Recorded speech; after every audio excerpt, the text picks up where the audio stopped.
Bom dia a todos, sejam bem-vindos à terceira e última sessão deste webinar. Implementar a mudança. Nesta sessão, iremos refletir sobre o componente mais importante, que são as pessoas.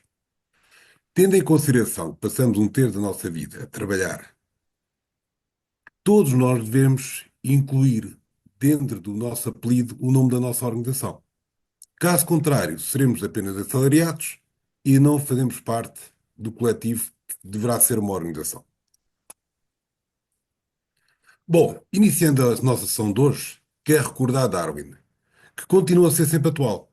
Devemos garantir a nossa sobrevivência, mas acima de tudo ter disponibilidade para esse fim. Mas temos de ter atenção, como refere Michael Porter, quem só se preocupa com as suas operações está a morrer lentamente. Temos de ter disponibilidade para a mudança. Temos de ter sempre uma visão perspectiva da nossa vida, assim como das nossas organizações. Elas é que nos sustentam. Temos de ter pessoas motivadas e competentes, isto é, intraempreendedores.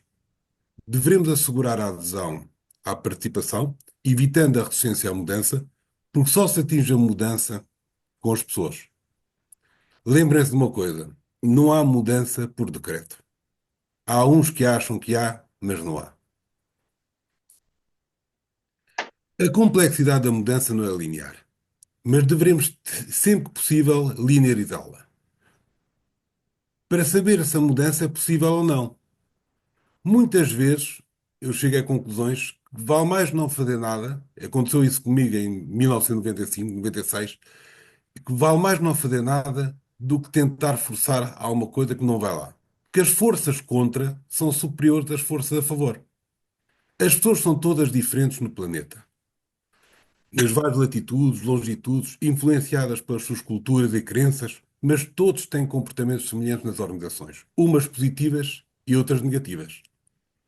Os dois próximos slides são retirados do Manual de Trabalho e Formação Organizações Positivas, que está aqui no slide, que eu recomendo.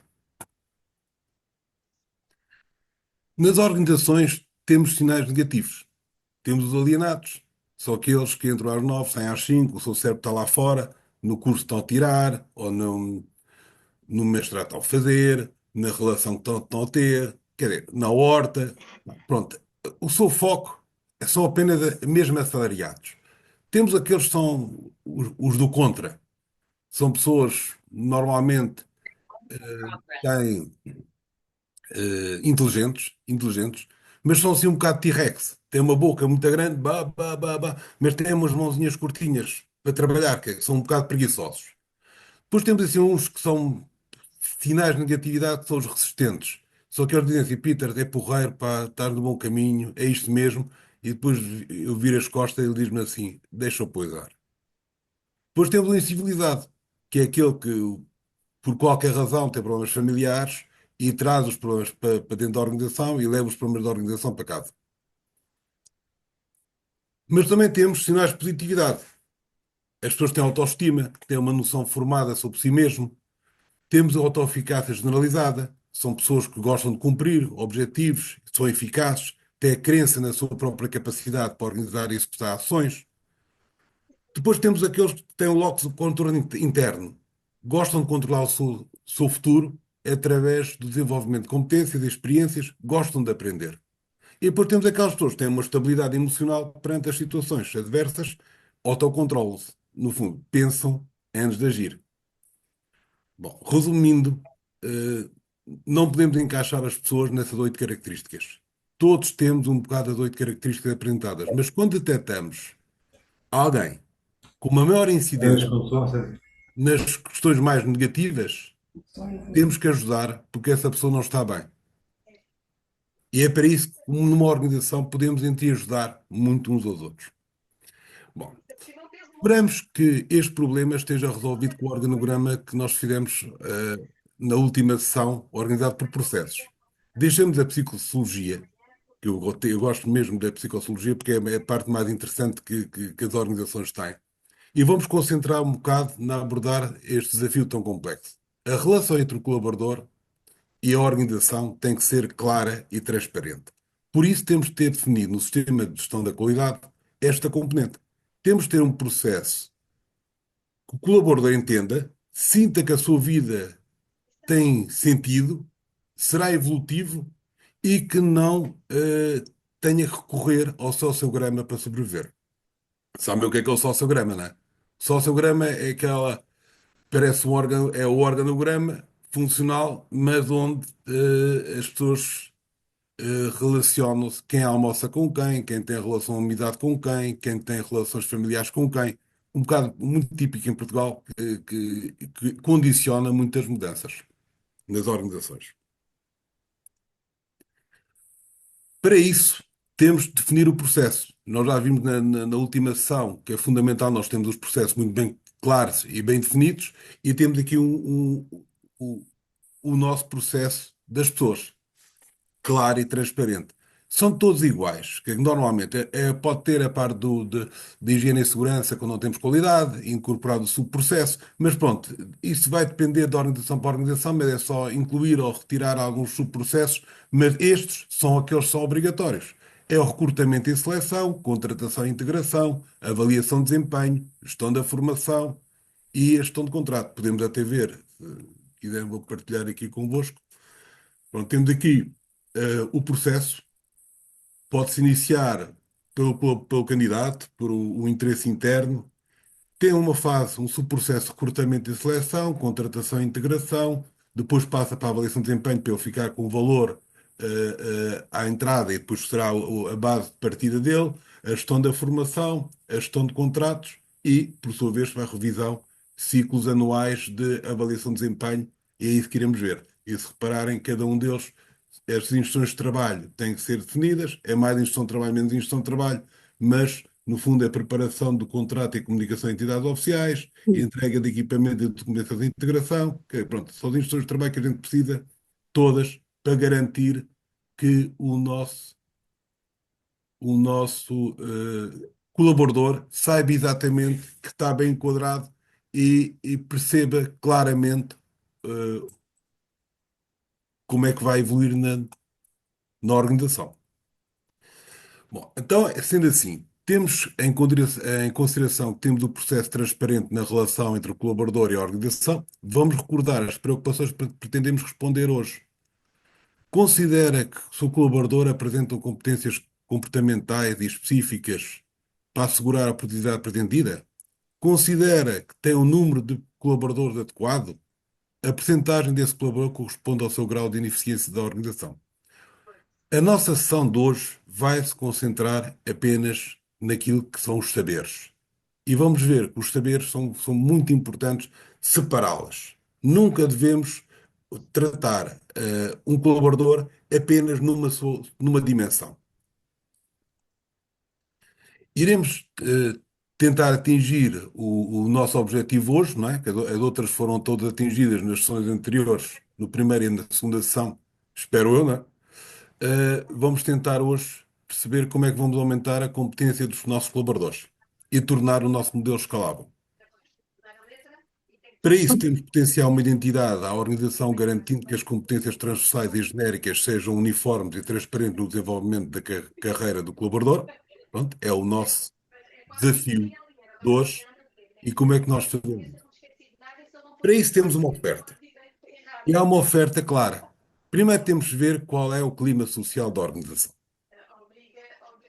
Depois temos que levantar as ambições dos colaboradores, ou pelo menos daqueles nomeados. Nas organizações muito grandes, não consigo entrevistar toda a gente, mas há uma coisa que eu gosto muito de fazer é entrevistar, até 100 colaboradores, gosto de entrevistá-los todas. A partir dos 100 colaboradores já não consigo entrevistar todas. É só para perceber se há sinais de negatividade individuais ou não. Depois temos que ter um manual das funções e competências, temos que implementar o modelo de avaliação de desempenho, temos que garantir o modelo de Tudo bem, sim, como formação é? e temos de ter a gestão de soluções de desenvolvimento de competências. Uma solução que dá a dinâmica. No fundo voltamos à nossa primeira sessão e a segunda, a internet. E o Power BI, que nos vai facilitar muito para avaliar a evolução destas fases. Pronto. Uh, para isso, temos uma sequência de abordagem por etapas. Primeiro temos que garantir a mobilização e envolvimento das pessoas da organização. Se a gente não conseguir esta primeira etapa, esqueçam o resto. Não vale a pena continuar. Não vale a pena pensar no modelo de funções e competências, não vale a pena avançar, porque as pessoas não querem. E temos que repensar o processo totalmente desde o início. E como é que nós fazemos isso? Temos que envolver e ouvir as pessoas, perguntar o que pretendem para o seu futuro, para enquadrar as suas expectativas no processo de mudança e mobilizá-los para o efeito.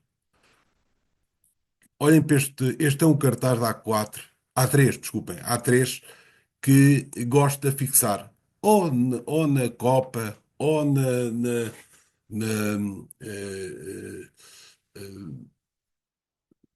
no sítio de passagem, no corredor. Tem que ser um sítio onde as pessoas possam parar, olhar e refletir. E no fundo, o que é que tem isto? Deixe-me só partilhar convosco o que é que tem este A3. Tem um bocado a caracterização das pessoas, a antiguidade, onde há maior antiguidade temos mais dificuldade em mudar, tem que haver as par das palestras, temos de saber qual é a situação profissional e atual do colaborador, fazemos aqui umas perguntas, isto é um questionário anónimo, se está satisfeito em trabalhar aqui, pronto, se está sendo... E reparamos como é que ele fala da nossa organização no café e na família, e como é que se faz uma autoavaliação.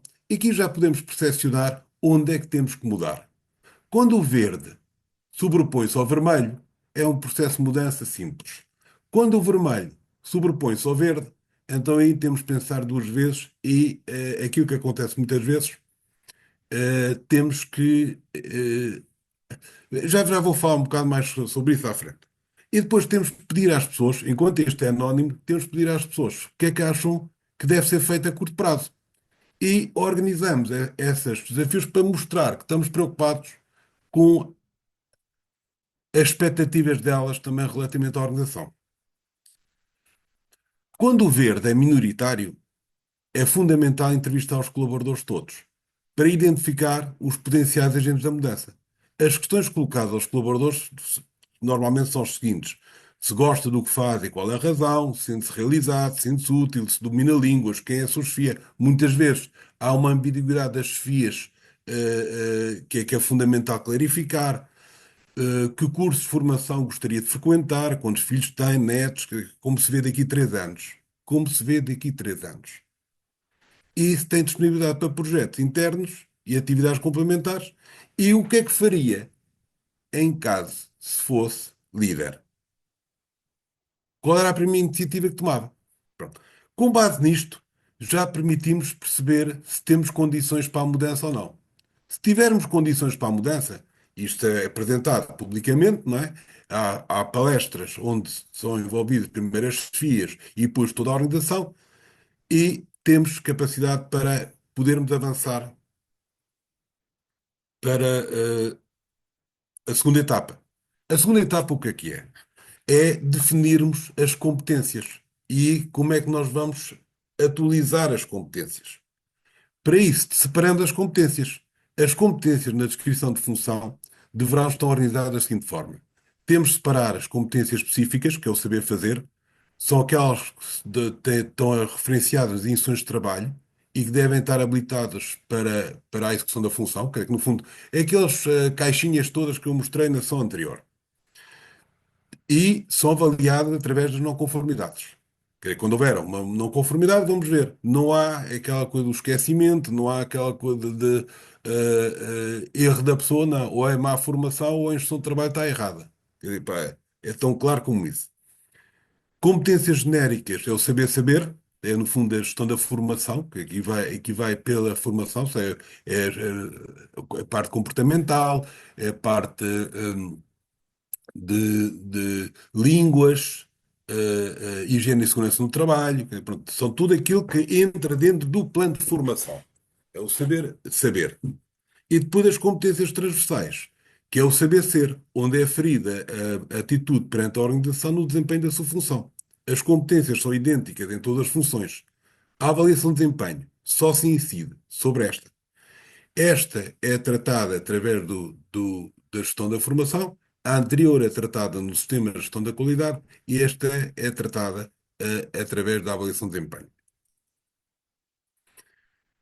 Perante isto, o modelo de aplicação, como é que isto funciona? Anualmente, no ciclo de avaliação de desempenho ou na fase de contratação, por exemplo, quando uma pessoa entra, temos que dar-lhe um valor.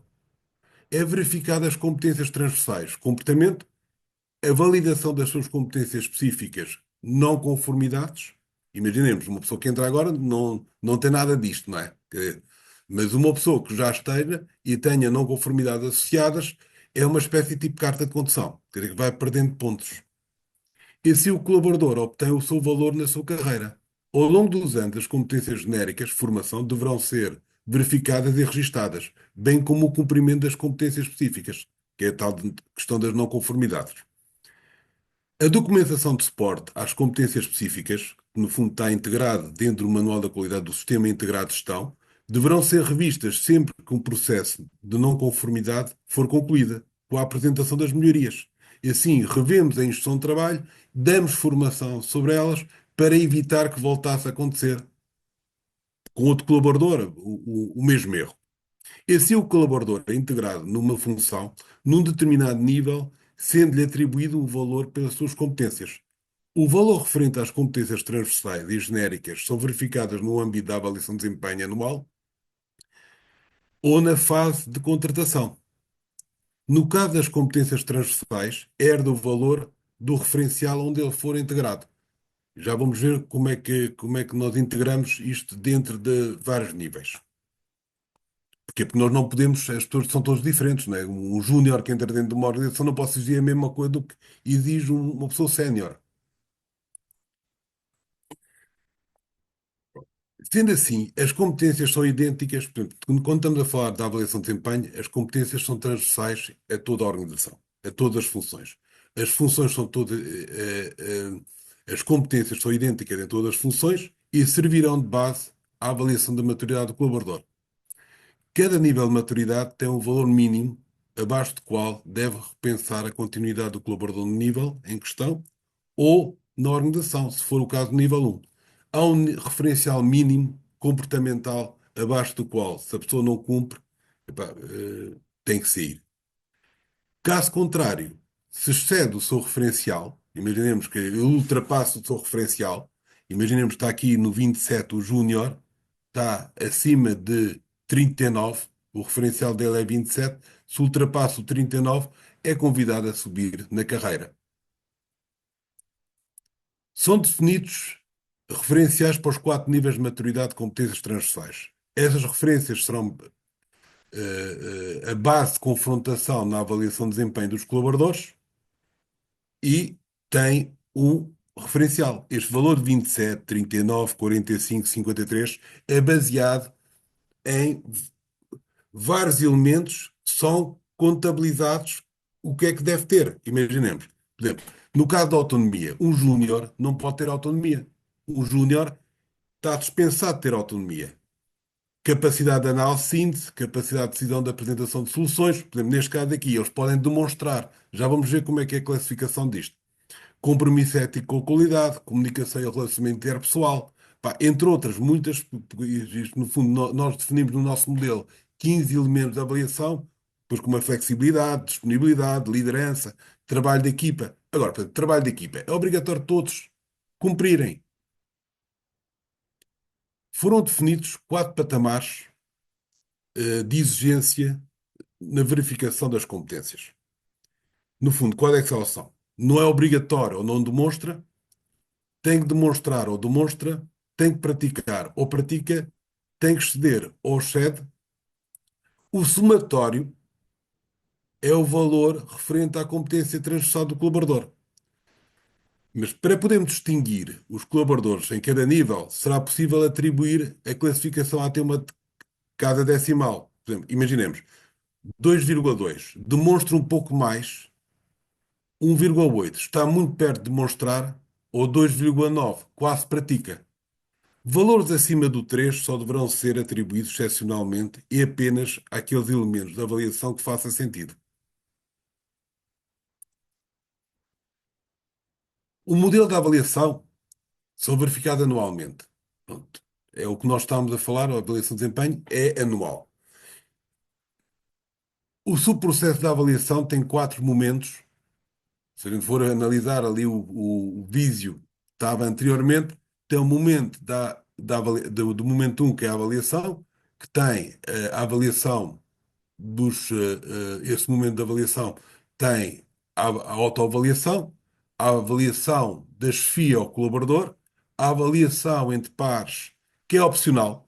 É opcional. Eu acho que aqui, quando eu apresento este modelo às organizações, gosto de referir que só deves avaliar quem quer realmente ajudar o outro.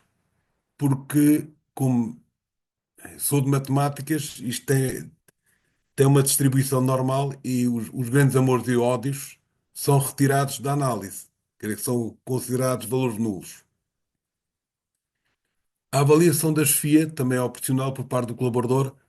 Aqui é a mesma coisa, quer dizer, nós fazemos uma análise normal relativamente aos resultados para ter a certeza que há uma consistência e coerência da informação. Depois há uma análise dos resultados, que é o que eu estava a referir agora, temos a fase da negociação e a definição de objetivos. Esta é a componente mais importante. É quando o colaborador, uma vez por ano, senta-se à frente e vai discutir, então, mas estás com mais autonomia, menos autonomia, deste-me tanto, porque a autoavaliação e a avaliação da chefia é feita quando, sem conhecer o resultado um do outro. Vão para a reunião e abre-se a aplicação e a aplicação demonstra que tem tem este, tanto mas deste aqui um e-mail, eu acho que vale pelo menos dois. Pronto. E nos 15 elementos da avaliação dá um valor total. Esse vai ser o valor da pessoa. E esta componente de negociação é muito importante, é aquilo que as pessoas mais gostam neste processo. E depois, no final, a apresentação dos resultados. Eu trouxe aqui dois exemplos. Isto são A3, que é fixado também. Este é do primeiro ciclo de avaliação. Isto foi feito em 2023, em novembro de 2023, onde é explicado o modelo, o referencial para cada um dos níveis, qual é que é a convergência entre aquilo que o colaborador acha e que a chefia deu em termos do nível, porque os colaboradores acham-se colaboradores, mas outros acham júniores, e afinal há mais séniores, quer dizer, que há mais séniores do que os colaboradores achavam, como há muito menos, muito mais júniores do que os colaboradores achavam. Aqui temos uma relação direta entre a percepção do nível por parte da chefia e do colaborador. Isto é no primeiro ciclo de avaliação apenas, não é? Depois temos a convergência entre a avaliação da chefia e do colaborador. Vemos que há divergências. É o primeiro ciclo, é natural. Os colaboradores acham-se muito mais competentes do que aquilo que é definido pelas chefias. E depois, analisando isso pelos 15 fatores de avaliação, aqui vemos onde é que estão as manchas que estão abaixo do referencial. E aqui temos que focar a nossa formação e o nosso apoio na organização. E depois temos aqui o ranking das competências que vamos ter que trabalhar com base no referencial definido até a data. Este é o primeiro ciclo. O primeiro ciclo é sempre uma novidade e é sempre complexo porque as pessoas acham que são muito, muito boas e muitas vezes as FIAs, ou até os FIAs, são assim tipo galinhas e gostam tanto dos seus colaboradores, dar-lhes uma pontuações máximas e depois eu tenho que andar lá a explicar às FIAs que não é bem assim e repetimos até isto ficar com a informação minimamente consistente. O segundo ciclo de avaliação. Vou partilhar agora o segundo ciclo de avaliação. O segundo ciclo de avaliação já tem a comparação com o ciclo anterior. Reparem, evolução. Isto é a realização do objetivo que estava proposto em 2023 e o acordado. Qual foi a evolução dos colaboradores? Embora eles não tivessem atingido, houve uma evolução por parte dos colaboradores e demonstraram ambição. Há aqui um desalinhamento relativamente ao referencial. Isso quer dizer duas coisas. Ou o referencial está baixo, ou está muito alto. Neste caso aqui, o referencial tinha que ser revisto porque nós fomos pouco ambiciosos nas competências das pessoas para o primeiro ciclo de avaliação. É evidente, no terceiro ciclo de avaliação nós vamos rever as competências, o referencial das competências. E aqui temos o ranking de evolução das competências, e entre 2022 e 2023 melhorou aquelas competências como comunicação e relacionamento interpessoal, que era um problema na organização, melhorou os valores, mas ainda está abaixo do referencial. Vejam. E depois temos a situação relativamente ao nível, que já houve muito mais assertividade e uma convergência na avaliação entre as FIA. Reparem que já em 56% já está quase cumprido. O amarelo quer dizer que tem uma divergência de 1,5, mais 1,5, menos 1,5. Não, espera, entre menos 1,5 e 1,5 é verde. Quando há uma divergência entre menos 1,5 e menos 3 ou 1,5 e 3 é amarelo. Acima de 3 é vermelho. E reparem, a mancha das competências, deu-se formação comportamental durante o ano. Quer dizer, a mancha das competências ficou muito melhorada pelos vários níveis. E depois continuamos aqui e temos que continuar a evoluir. A parte da formação é fundamental para as organizações. Pronto, continuando, as competências genéricas. As competências genéricas são a base do plano de formação. E elas são classificadas como não elementar, elementar, médio e avançado. E atribuído um valor de 0, 1, 2 ou 3, respectivamente. Por exemplo, o 0 é não elementar, não é obrigatório que o colaborador demonstre essa competência. Imaginemos, para uma pessoa que não está no front office, pá, não é necessário dominar o inglês ou poder ter conhecimentos de inglês. Imaginemos, nesse caso aqui, uma fábrica. Por exemplo. Elementar conhecimentos genéricos numa perspectiva de utilização, sem necessidade de demonstrar grandes conhecimentos relativamente a esta competência genérica, mas deve entender os seus objetivos, utilidade, funcionamento e executá-lo. Porque pode estar incluído dentro de uma instrução de trabalho, ele tem que saber como é que há de utilizá-lo, não é? Médio, conhecimentos mais aprofundados numa perspectiva de gestão, integração no sistema de informação e no modelo de funcionamento da organização. E assim deve demonstrar a capacidade, entendê-lo, executá-lo rigorosamente quando se trata de uma instrução de trabalho. E deverá ter capacidade de partilhar com os outros na organização. Avançado, domínio total sobre a competência genérica, numa perspectiva de administração da competência dentro da arquitetura do sistema de informação, deverá ter capacidade de contribuir para a evolução da competência dentro da organização e executá-la, no fundo. Ele é um formador interno. Ele faz o índice programático e dá a formação internamente. Assim, o colaborador poderá decidir relativamente à sua carreira profissional. Na organização, analisando as funções disponíveis, as suas interligações entre elas, estão a ver aqui o mapa, estão aqui a ligação entre possíveis, eh, entre carreiras técnicas até carreiras de gestão. A regra definida consiste em qualquer colaborador que demonstre interesse em mudar de função deverá ser integrado no nível anterior na função de destino.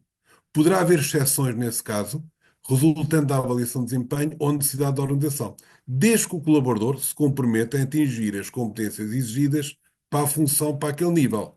Porque como temos de ter valores comportamentais, também temos valores em termos de formação a cumprir e temos de ter garantias que não vamos consumir as não conformidades que temos de créditos.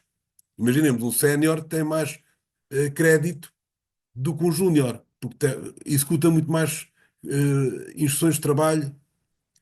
As funções para a carreira de gestão e a carreira técnica são distintas, valorizando as competências dos colaboradores naquilo que realmente distinguem-se. Vale mais termos uma carreira técnica que vai até o topo do guru do que termos transformá-lo num gestor e depois vai ser mau gestor. Por fim, vou terminar a sessão. É evidente que hoje alarguei um bocado mais o tempo, vou em 31 minutos, porque realmente meter tanta informação em tão pouco tempo não é fácil. Mas vou terminar da mesma forma, como terminei de anteriores. Não há uma receita. Este tem que ser adaptado caso a caso para cada organização. Temos de ter sempre em atenção que as organizações são centros de relacionamento humano e têm que ser positivas. Têm que ser positivas. Os sinais de negatividade têm que ser retirados, a bem ou a mal. Vale mais afastar as pessoas que são focos de infecção, porque em Portugal é pior um a falar mal do que 10 a falar bem, infelizmente. Pronto, é o que eu trazia para vocês hoje. Muito obrigado pela vossa paciência. Se houver alguma questão, estou aqui disponível. Não é fácil colocar isto tudo em 20 minutos, mas tentei ser claro. Pelo menos foi claro, foi útil. Então vamos dar encerrada a nossa sessão de hoje e pronto, muito obrigado e vamos ver se vamos ter algum webinar sobre a estratégia no início do próximo ano. Desejo-vos um bom Natal, um Santo Natal e um bom ano a todos. Muito obrigado, Peter, igualmente também.